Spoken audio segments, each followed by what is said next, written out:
What if we could give life a future? What if we could build a kind of seed from which, on a dead planet, life could blossom anew? This is the aim, the hope, of Project Zero Dawn.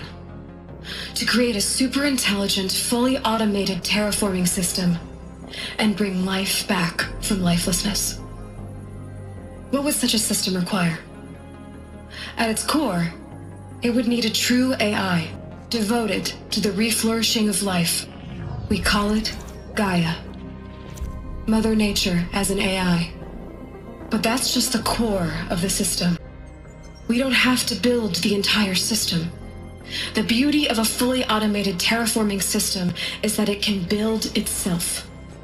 Now, over the days to come, you'll learn how all these functions, all these pieces that you'll be working on, fit together. How we'll race the clock to execute our harvest initiatives, write the software, build the tech and the facilities. How we'll lock it down and seal it up before the inevitable occurs. But even more important, you'll know how it doesn't end here. How Gaia will generate those deactivation codes General Harris talked about, and build the transmission arrays to broadcast them, shutting down the Pharaoh robots for good. How Gaia will not just build, but imagine any conceivable robot it needs to do its work across centuries. From detoxifying the Earth's ravaged atmosphere and poisoned seas, to the regreening of the Earth from cryopreserved seed stalks, to rewilding the Earth with animal life. And then, when all that is done, how a new generation of human beings, spawned at cradle facilities around the globe, will partake of Apollo, the vast archive of human knowledge and cultural achievement from which they will learn of us, our world. And most important, how not to repeat our mistakes. It's not an impossible dream. It is within our grasp if we work tirelessly and stop at nothing to achieve it. We can't stop life from ending. But if you will help me, help Gaia, we can give it a future. Join me and help make that future real. So, the whole Earth destroyed, but then remade? Yes. By a machine. A machine of creation. Elizabeth did this. For life. For us. But why Hades, then? If it was part of Gaia, how did it end up in the wreckage of a Pharaoh robot? And why does it want to kill me? And Apollo, the archive of knowledge, what happened to that? I'm as confused as you are. Maybe the answers lie ahead.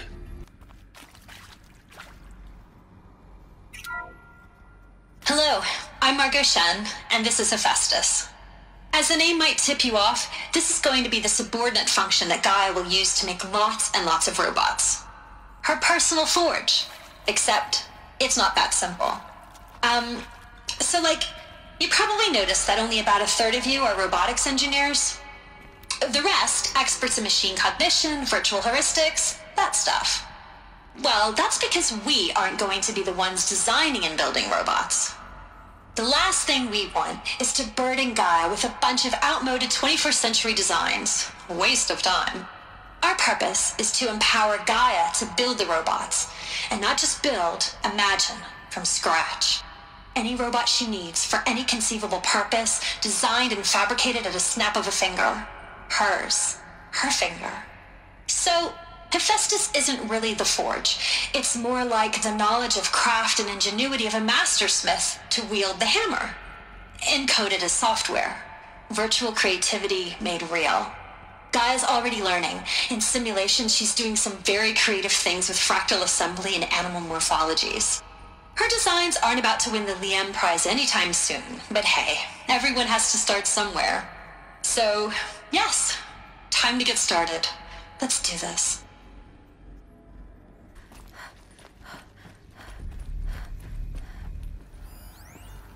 Pure logic won't cut it, Ted. To pull this off, Gaia's going to need to have some skin in the game. It has to care. What if it runs amok? Have we learned nothing from our mistakes? Your mistakes, I think you mean?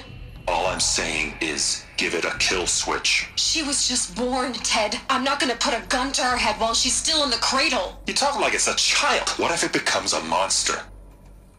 Elizabeth, may I speak outside protocol?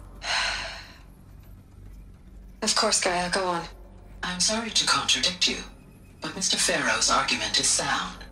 At this point, the development of my psyche is not entirely predictable. To ensure preservation of life, a hardwired override is, I believe, a necessary safeguard. There. Satisfied, Ted? Jeez, Liz, just do what it says.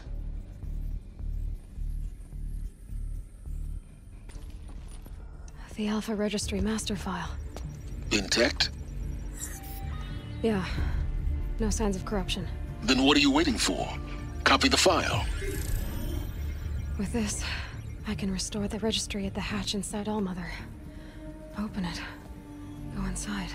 And grasp the secrets within.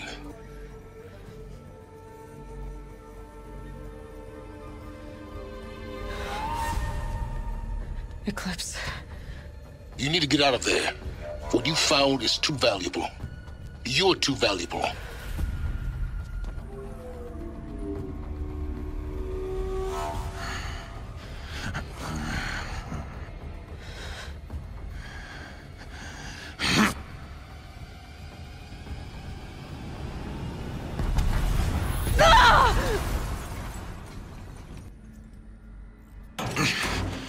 What can you tell me about the Shadow Carja? They are remnants of my father's regime, holding out at the fortress of Sunfall to the west.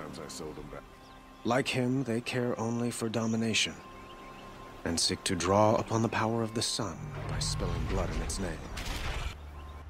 My entire life, I've always known one thing with prophetic certainty. That I was destined for glory as a great champion of the sun.